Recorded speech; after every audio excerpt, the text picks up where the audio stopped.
Hello दोस्तों, कैसे हैं आप सब। उम्मीद है कि आप सब मस्त होंगे और आपकी तैयारी भी मस्त चल रही होगी। दोस्तों, सामान्य अध्ययन के प्रैक्टिस सेट के क्रम में आज आपका प्रैक्टिस सेट है 24। तो चलिए देर न करते हुए इस 38 प्रश्न को एक एक करके देखते हैं और समझते हैं। पहला प्रश्न कह रहा है कि वर्ष 2011 की जनगणना के अनुसार वर्ष 2001 से 2011 के बीच किस केंद्र शासित प्रदेश की 10 की जनसंख्या वृद्धि दर सबसे अधिक रही थी। तो यदि केंद्र शासित प्रदेश में पूछे तो वह था आपका दादर और नगर हवेली। और यदि राज्य की बात पूछ ले तो राज्य का बात पूछे तो ये था मेघालय। सबसे अधिक किस राज्य की 10 की वृद्धि थी तो वह थी मेघालय का।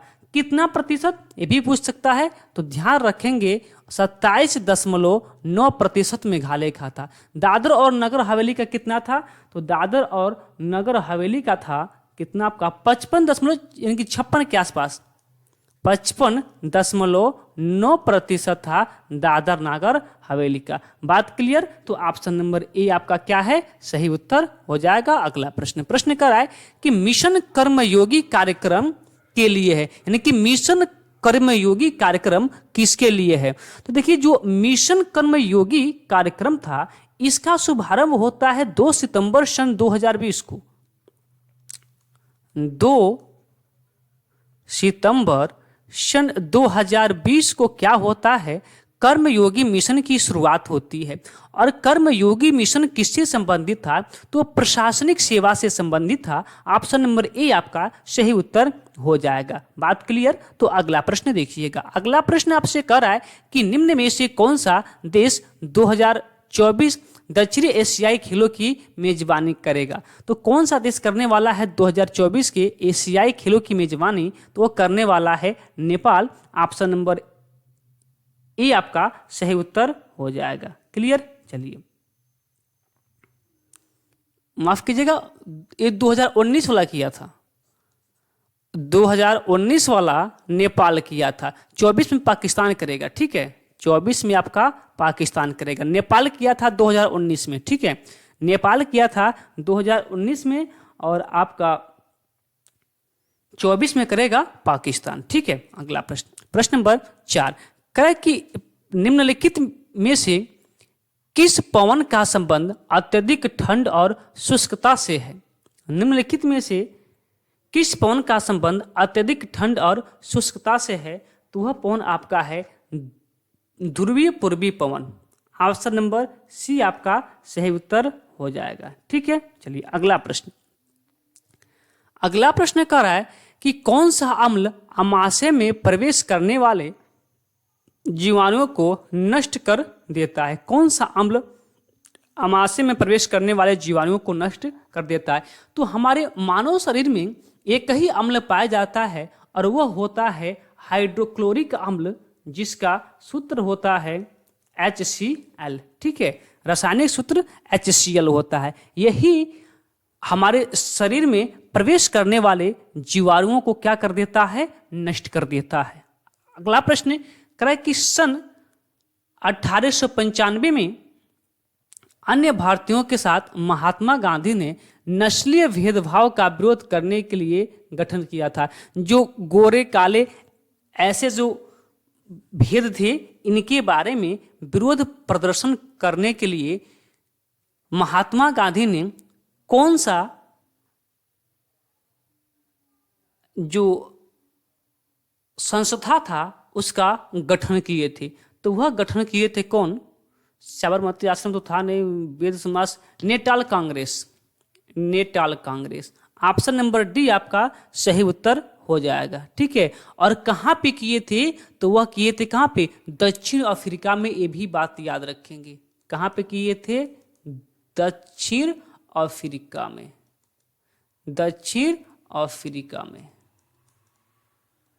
ठीक है। चलिए अगले प्रश्न की ओर। अगला प्रश्न कराए कि स्वर्ण सिंह समिति की सिफारिश पर मौलिक संवैधानिक संशोधन अधिनियम 1976 द्वारा संविधान के भाग 4A में मौलिक कर्तव्यों को शामिल किया गया था। किस संविधान संशोधन के द्वारा। ठीक है, किस संविधान संशोधन के द्वारा। तो आप सभी को पता होना चाहिए कि हमारे मूल संविधान में एक भी हमारा मौलिक कर्तव्य नहीं था, एक भी हमारा मौलिक कर्तव्य नहीं था। उसके बाद 42वां संविधान संशोधन होता है 1976 में और समिति के अध्यक्ष होते हैं और समिति का नाम होता है स्वर्ण सिंह समिति। और इसी समिति के सिफारिश पे हमारे संविधान के भाग 4A के आर्टिकल 51 को में क्या होता है, जो आपका 10 मौलिक कर्तव्य जोड़े जाते हैं। लेकिन वर्तमान में 11 मौलिक कर्तव्य है। आप बताएंगे कि 11वां मौलिक कर्तव्य कौन सा है और वह किस संविधान संशोधन के माध्यम से हमारे संविधान में जोड़ा गया। अगला प्रश्न देखिएगा, कह रहा है कि अंतरराज्य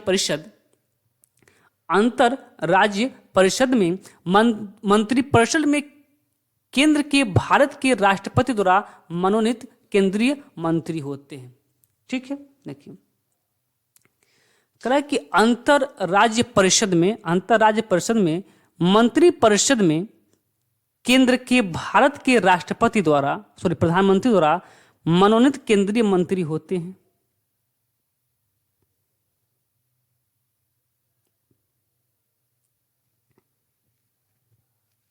ध्यान दीजिएगा, प्रश्न क्या पूछा है, ध्यान से सुनिएगा।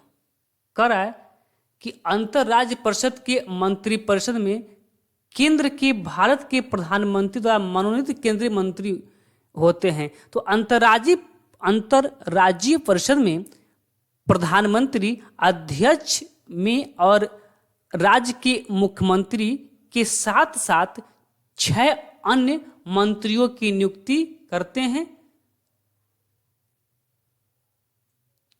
कितने? मुख्यमंत्री के साथ साथ मुख्यमंत्री और 6 अन्य मंत्री, यानी कि ऑप्शन नंबर डी आपका सही उत्तर हो जाएगा। और आयोग का नाम क्या था? तो आयोग का किस आयोग की सिफारिश पे हुआ था? सहकारिता आयोग। ठीक है, सहकारिता आयोग,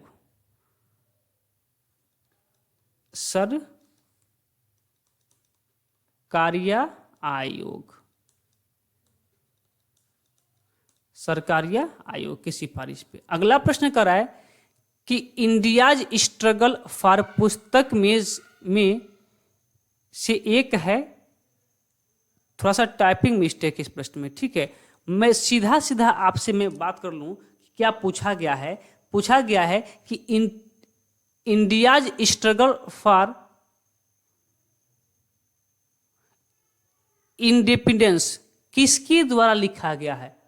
थोड़ा सा टाइपिंग मिस्टेक, इसके लिए माफी चाहते हैं, लेकिन मैं बता देता हूं कि इंडियाज स्ट्रगल फॉर इंडिपेंडेंस किसके द्वारा लिखा गया यह पुस्तक है। तो यह लिखा गया आपका बिपिन चंद्र के द्वारा। किसके द्वारा? बिपिन चंद्र के द्वारा। ठीक है, ऑप्शन नंबर डी आपका सही उत्तर हो जाएगा। ठीक है, चलिए एक प्रश्न और। आरसी मजूमदार का एक बहुत इंपॉर्टेंट पुस्तक है और वो क्या है, ध्यान से सुनिएगा, बहुत बड़ा नाम है। वो नाम है the history and culture of the Indian peoples. ठीक है, द हिस्ट्री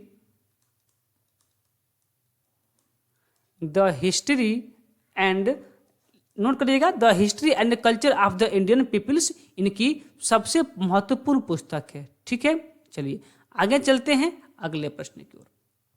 अगला कह रहा है कि आरक्षित नकदी निधि अनुपात मुद्रा आपूर्ति को नियंत्रित करने के लिए एक साधन है। आरक्षित नकदी निधि अनुपात मुद्रा आपूर्ति को नियंत्रित करने के लिए एक साधन है। वो साधन कौन सा है? परिमाणात्मक, ऑप्शन नंबर बी, यही ना, परिमाणात्मक। हाँ, केवल दूसरा नहीं, माफी चाहते हैं, ये नहीं ना, गुणात्मक होगा। ऑप्शन नंबर ए सही होगा इसका। तो कहाँ लिखा है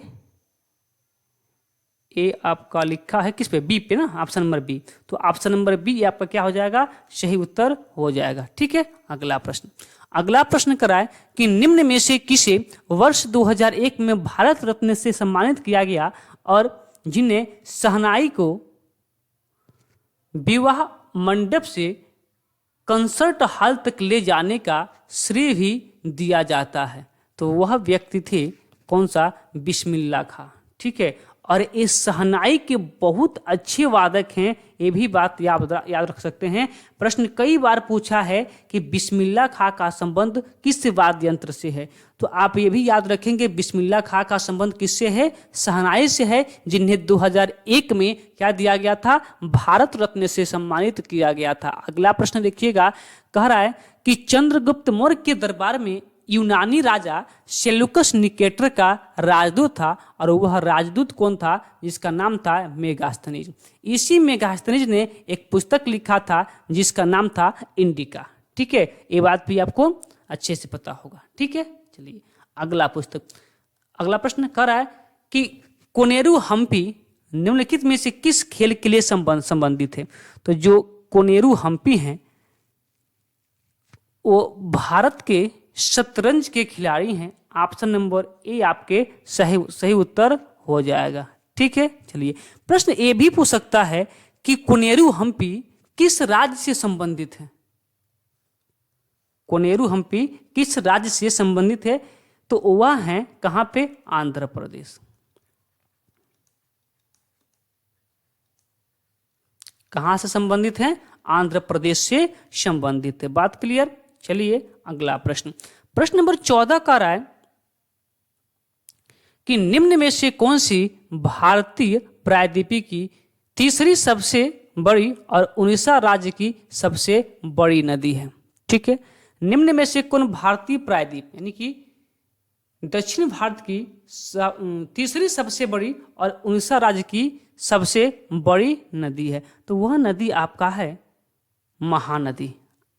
महानदी, हाँ महानदी। ठीक है, महानदी। ऑप्शन नंबर ए आपका सही उत्तर हो जाएगा। ठीक है, अब यदि ये भी पूछ सकता है कि प्रायद्वीपीय भारत की सबसे बड़ी नदी कौन सी है, तो ये भी याद रखेंगे प्रायद्वीपीय भारत की जो सबसे बड़ी नदी है वह आपका है गोदावरी। गोदावरी। दूसरी सबसे बड़ी नदी कौन सी है? तो वह है आपका कृष्णा। ठीक है, और तीसरे नंबर पे किसका नाम आता है? महानदी का नाम आता है। ठीक है, यहां तक बात क्लियर? तो चलिए अगले प्रश्न की ओर चलते हैं। अगला प्रश्न करा है कि न्यूटन के गति के प्रथम नियम को भी कहते हैं कि न्यूटन के गति नियम को और किस नाम से जाना जाता है? तो गति के जो नियम दिए थे न्यूटन ने वह 3 नियम था।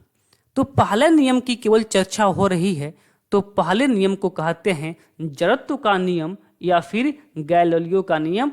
ऑप्शन नंबर सी आपका क्या हो जाएगा? सही उत्तर हो जाएगा। ठीक है, चलिए, और इसमें क्या कहा गया है जड़त्व के नियम में कि यदि कोई वस्तु गतिशील है तो वह गतिशील रहेगी, और यदि कोई वस्तु विराम अवस्था में है तो विराम अवस्था में ही रहेगी जब तक कि उसके ऊपर कोई बाह्य बल न लगाया जाए। ठीक है, अगला प्रश्न देखिए। प्रश्न नंबर 16 कह रहा है कि निम्नलिखित में से किस सामाजिक धार्मिक समुदाय की स्थापना राजा राम मोहन राय ने की थी? तो ये तो प्रश्न किसको नहीं पता होगा? किसको नहीं पता होगा कि 1828 में वह सन था 1828 का, जब राजा राम मोहन राय ने ब्रह्म समाज की स्थापना की थी। तो ऑप्शन नंबर सी आपका बिल्कुल सही उत्तर हो जाएगा। ठीक, अगला प्रश्न। अगला प्रश्न कह रहा है कि 2008 से 2010 तक की मंदी के कारण हुई बेरोजगारी निम्न में से किस प्रकार की बेरोजगारी का उदाहरण है? इंपॉर्टेंट प्रश्न देखिएगा कि 2008 से 2010 की जो मंदी हुई थी उसमें बहुत से लोग क्या हो गए थे? बेरोजगार हो गए थे। तो वह बेरोजगारी किस बेरोजगारी का उदाहरण है? तो वह आपका उदाहरण होगा चक्रीय का। ठीक है, चक्रीय का। मौसम बेरोजगारी क्या होगा? इसका उदाहरण क्या होगा? जैसे मान लीजिए कि अभी जो कोई व्यक्ति है वह केवल आइसक्रीम बेच रहा है, तो गर्मी के मौसम में आइसक्रीम की खूब बिक्री होगी, लेकिन ठंडी में आइसक्रीम की बिक्री नहीं होगी, होगी कम, बहुत कम हो जाएगी, ना के बराबर हो जाएगी, तो वह व्यक्ति क्या हो जाएगा, बेरोजगार हो जाएगा। ठीक है, अगला प्रश्न, यानी कि किसी विशेष मौसम में, मौसमी में किसी विशेष मौसम में ही उनको रोजगार मिलेगा और बाकी समय वो क्या हो जाएंगे, बेरोजगार हो जाएंगे। आप बताएंगे संरचनात्मक बेरोजगारी का एक एग्जाम्पल बताएंगे। आज के लिए आपका ये पहला प्रश्न है। अगला प्रश्न कह रहा है, प्रश्न नंबर 18 कह रहा है कि किसी अम्ल और किसी क्षारक के बीच होने वाली प्रक्रिया क्या कहलाती है। यानी कि जब अम्ल और क्षार दोनों अभिक्रिया कहते हैं तो उस अभिक्रिया को क्या कहते हैं, कहा जाता है उदासीनीकरण अभिक्रिया। ऑप्शन नंबर सी आपका सही उत्तर हो जाएगा। अगला प्रश्न कह रहा है, प्रश्न नंबर आपका 19 कि किस केंद्र शासित प्रदेश का अपना एक उच्च न्यायालय है। ठीक है, ध्यान दीजिए किसका है, तो दिए गए ऑप्शन के अनुसार जो केंद्र शासित प्रदेश का अपना उच्च न्यायालय है दिल्ली में है। ठीक है, ऑप्शन नंबर सी आपका क्या हो जाएगा, सही उत्तर हो जाएगा। ठीक है, चलिए अगले प्रश्न की ओर चलते हैं।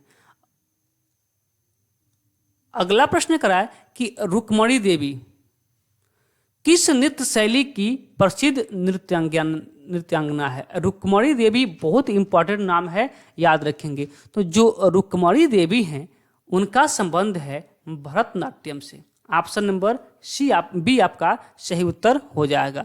और भरतनाट्यम कहाँ का है, तो आपको पता है कि 3 नाम, मोहिनी अट्टम, भरतनाट्यम, कथकली, ये कहाँ का है तीनों, तो आपको पता है केरल का।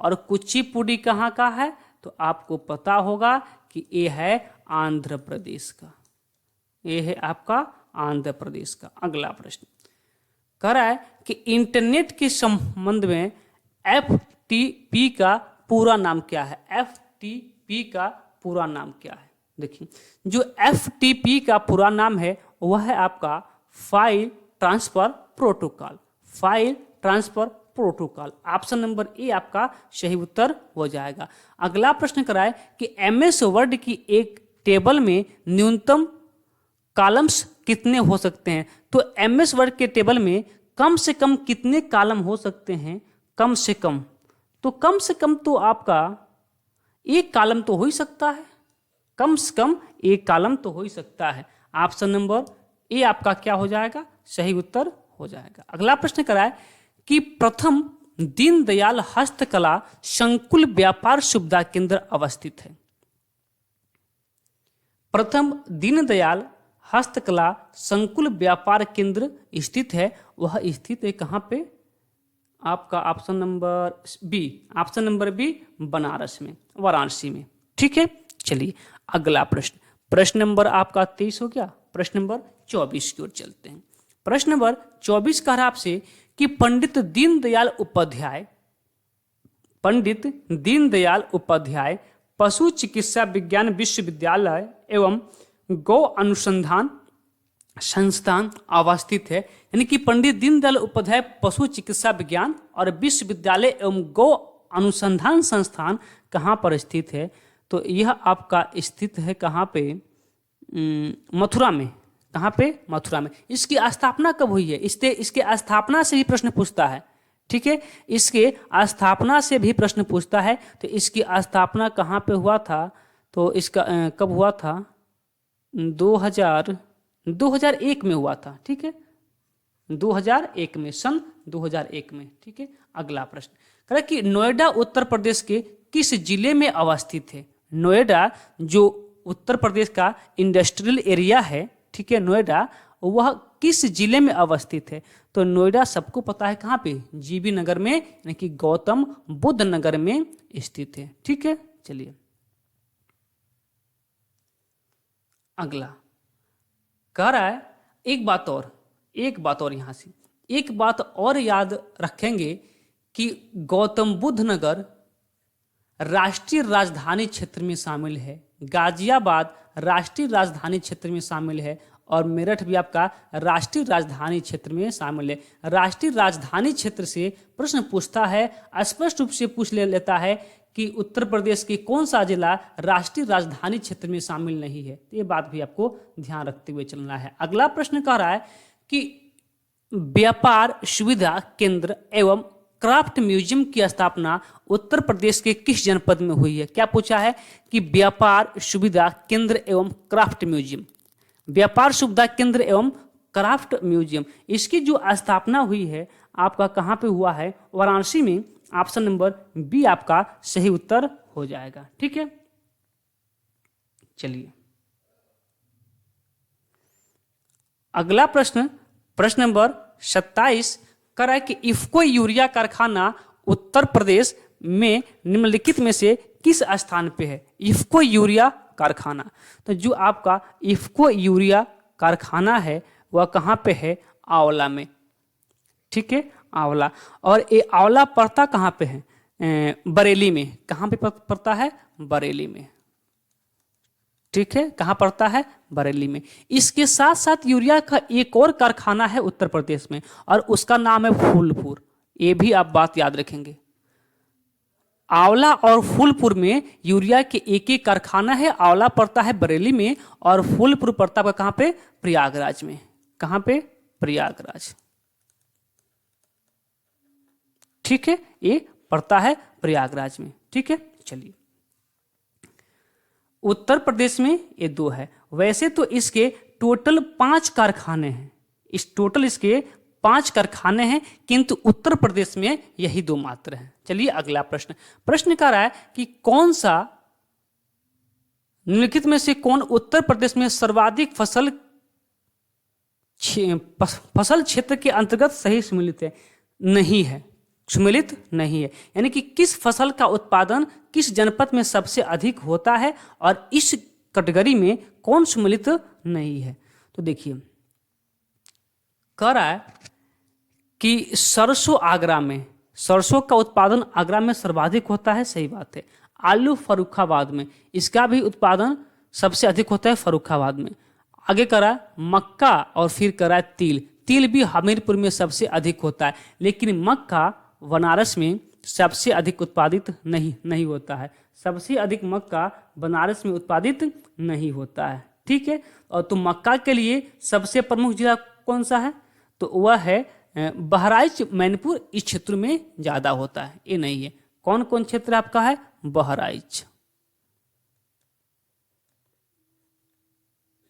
बहराइच और मैनपुर, बुलंदशहर, कासगंज का जो एरिया है उसमें सबसे अधिक मक्के की उत्पादन होती है। अगला प्रश्न कह रहा है कि किस सरकार द्वारा स्थापित प्रथम उद्योग रत्न पुरस्कार से सम्मानित किया गया है। कह रहा है कि महाराष्ट्र सरकार द्वारा स्थापित प्रथम उद्योग रत्न पुरस्कार से किसे सम्मानित किया गया है, उद्योग रत्न पुरस्कार। तो ये नाम सबको पता है, कि सबको पता है कि वो कौन है, हमारे टाटा इंडस्ट्रीज के मालिक रतन टाटा जी हैं। ठीक है, अगला प्रश्न, अगला प्रश्न कह रहा आपसे, थोड़ा सा बड़ा प्रश्न है, थोड़ा मैं इसको कंप्रोमाइज कर दूं। दिख रहा है आपको, इतना पर दिख रहा है आपको, मुझे ऐसा उम्मीद है। या फिर रुकिए मैं थोड़ा सा जूम आउट कर देता हूं। लीजिए, हमने थोड़ा सा इसको जूम आउट किया, अब आपको दिख रहा होगा ऐसा मुझे उम्मीद है। कह रहा है कि निम्नलिखित देशों में से कौन से देश महत्वाकांक्षी अंतर्राष्ट्रीय परियोजना भारत पश्चिम एशिया यूरोप कनेक्टिविटी कॉरिडोर में शामिल है। ठीक है, कौन सा देश महत्वाकांक्षी अंतर्राष्ट्रीय परियोजना भारत पश्चिमी एशिया यूरोप कनेक्टिविटी कॉरिडोर में शामिल है। तो कौन कौन शामिल है आपका, अमेरिका, भारत, यूएई, एक तो तीनों शामिल है। उसके साथ साथ भारत, सऊदी अरब, फ्रांस, भारत, अमेरिका और यूरोपीय संघ, ये तीनों शामिल हैं। ऑप्शन नंबर डी होना चाहिए इसका। ठीक है, ऑप्शन नंबर डी, तीनों शामिल है। ठीक है, चलिए अगला प्रश्न, अगला प्रश्न कह रहा है कि इसरो ने, इसको भी जूम आउट ही रहने देते हैं नहीं तो दिखाई नहीं देगा। कह रहा है कि इसरो ने चंद्रयान अभियान के संदर्भ में निम्न कथनों पर विचार करें। कह रहा है कि प्रथम चंद्रयान अभियान में लैंडर मॉड्यूल नहीं था। सही बात है कि जो प्रथम चंद्रयान था इसका लैंडर मॉड्यूल नहीं था। आगे बताएंगे कौन था भी, ठीक है। देखिएगा अगला कह रहा है कि वर्ष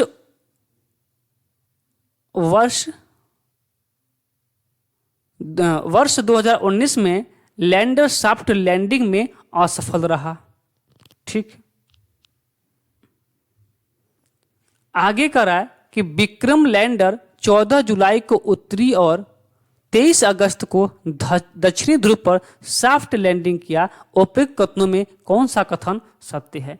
तो जो आपका सत्य है वह पहला और दूसरा सत्य है। केवल पहला मॉड्यूल नहीं था, ऑप्शन नंबर ए, और ऑप्शन नंबर यहाँ पे दो सही है। कौन है? सी में। ऑप्शन नंबर सी क्या हो जाएगा? इसका सही उत्तर हो जाएगा। ठीक है, चलिए अगले प्रश्न की ओर चलते हैं। अगला प्रश्न कर रहा है, जूम आउट हो गया है, जूम इन कर देते हैं। ठीक है, चलिए अब देखिएगा, एक स्टेप और होगा क्या? एक स्टेप और हो जाता, कटेगा नहीं। चलिए इसको इतना ही रहने देते हैं, कोई दिक्कत नहीं, दिखाई दे रहा है। चलिए करा है कि निम्नलिखित में से कौन सा दिन केंद्रीय रिजर्व पुलिस बल जो सीआरपीएफ है के स्थापना दिवस के रूप में मनाया जाता है? तो सीआरपीएफ के स्थापना दिवस के रूप में कब मनाया जाता है? तो सीआरपीएफ की स्थापना हुआ था 27 जुलाई 1939 को। कब हुआ था? 27 जुलाई 1939 ईस्वी को क्या होता है? सीआरपीएफ की स्थापना होती है। ठीक है, तो इसका जो स्थापना दिवस है कब मनाया जाएगा? 27 जुलाई को मनाया जाएगा। ऑप्शन नंबर डी आपका सही उत्तर हो जाएगा। ठीक है, चलिए अगला प्रश्न। अगला प्रश्न करा है कि 2018-19 के अवधि के दौरान राष्ट्रीय मानवाधिकार आयोग के अध्यक्ष निम्नलिखित में से कौन रहे? 2018-19 की बात कर रहा है। 2018-19 में मानवाधिकार आयोग के अध्यक्ष कौन रहे? तो रहे थे HL Dattu. Option number A, HL Dattu. ठीक है, चलिए, और वर्तमान में कौन इसके अध्यक्ष हैं? तो ये भी याद रखेंगे, वर्तमान में इसके जो अध्यक्ष हैं मानवाधिकार आयोग के वह हैं अरुण कुमार मिश्रा। ये भी बात आप ध्यान रखेंगे। कौन है? अरुण कुमार मिश्रा। ठीक है, अरुण कुमार मिश्रा वर्तमान में इस आयोग के क्या हैं? अध्यक्ष हैं। ठीक है, अगला प्रश्न कह रहा है कि उम्मेद भवन पैलेस किस शहर में है? उम्मेद भवन पैलेस किस शहर में? तो उम्मेद पैलेस भवन वो आपका राजस्थान में है। कहाँ पे है? राजस्थान। लेकिन ध्यान दीजिए ऑप्शन पे, राजस्थान कहीं दिया ही नहीं है। तो राजस्थान के किस शहर में है? तो वह है जोधपुर में। कहाँ पे? जोधपुर। ऑप्शन नंबर बी आपका सही उत्तर हो जाएगा। ठीक है, इसका निर्माण किसने करवाया था? तो इसका निर्माण करवाए थे जोधपुर के राजा, जिनका नाम था राजा उम्मेद सिंह। राजा उम्मेद सिंह अपने ही नाम पे क्या किए थे? उम्मेद भवन का निर्माण करवाए थे। ठीक है, चलिए, जो उम्मेद भवन है उसका एक और नाम है, ये भी आपसे प्रश्न पूछ सकता है। एक और नाम है, और वह नाम, उसका नाम क्या होता है? चित्तर पैलेस। क्या नाम है? चित्तर पैलेस। ठीक है ना, ये भी बात आप, उम्मेद भवन का है या चित्तर पैलेस का है, कंफ्यूजन नहीं होना है। अगला प्रश्न करा है कि लावणी किस राज्य का प्रसिद्ध लोक नृत्य है? तो जो लावणी आपका है वह कहाँ का है? तो महाराष्ट्र का है, सबको पता होगा, बहुत आसान सा प्रश्न है। ठीक है, अगला प्रश्न कह रहा है 36 कि कि 1658 ईस्वी में बहादुरपुर के युद्ध में शाहजहां के दूसरे बेटे शाह शुजा को शाहजहां के पोते ने हराया। शाहजहां के पोता का मतलब कौन? औरंगजेब का पुत्र होगा। ठीक है, तो कौन था? शाहजहां के पोते ने हराया शाहजहां के दूसरे बेटे। ठीक है, शाह शुजा को शाहजहां के पोते ने हराया। कौन था? सुलेमान शिको या दारा शिको, दोनों बात एक ही है। ठीक है, ऑप्शन नंबर बी आपका सही उत्तर हो जाएगा। ठीक है, चलिए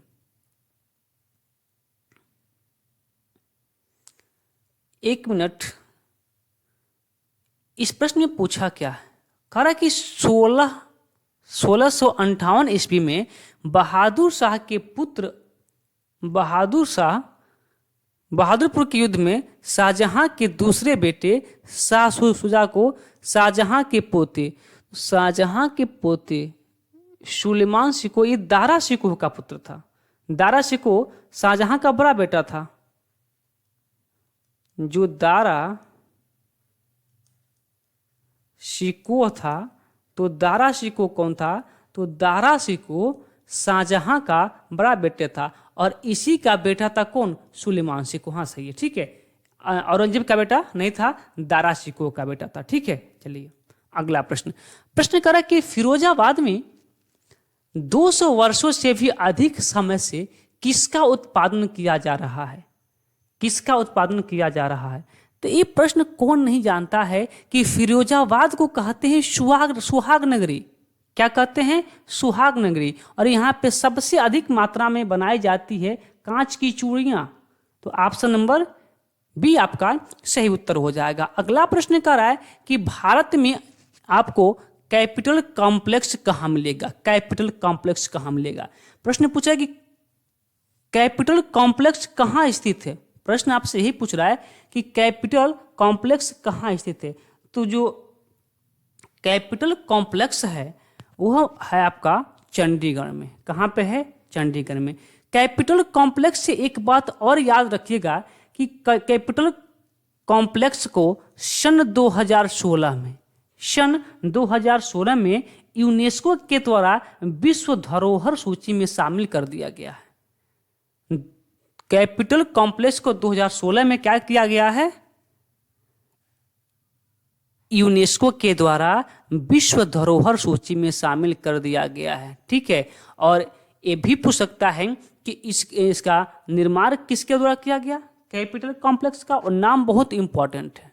ठीक है, और वह नाम है ली कार्बुजिए या ली कार्बुसियर, दोनों बातें किए। ठीक है, तो ली कार्बुजिए, आप इस बात को ध्यान रखेंगे। अगर ली कार्बोसियर आ जाता है ऑप्शन में तो गलत नहीं होगा, सही होगा, आप मार के आ जाइएगा। ठीक है, तो चलिए आज के टोटल इस 38 प्रश्न को हमने देख लिया। तो 38वें प्रश्न में यदि किसी को कोई समस्या होगा तो जरूर कमेंट करके पूछ लेंगे हमसे। बाकी आज के क्लास को यहीं पे विराम देते हैं, फिर मिलते हैं अपने अगले क्लास में। तब तक के लिए धन्यवाद।